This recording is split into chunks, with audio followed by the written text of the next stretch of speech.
ఆయనకు ఎందులో అయితే ఆనందం ఉందో, ఎందుకు వేధిస్తాడో తెలియదు కానీ పేదలను వేధించడం అంటే చాలా సరదా ఆయనకు.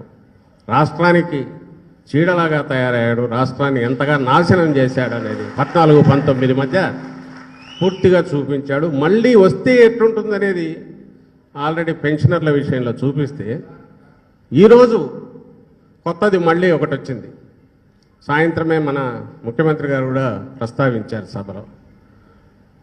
మనకు రావాల్సిన పథకాలు రెగ్యులర్ ఇస్తున్నవి, చేయూత, ఇన్పుట్ సబ్సిడీ రైతులకు సంబంధించింది, విద్యార్థులకు సంబంధించింది రెగ్యులర్గా ఇస్తున్నది విద్యా దీవెన,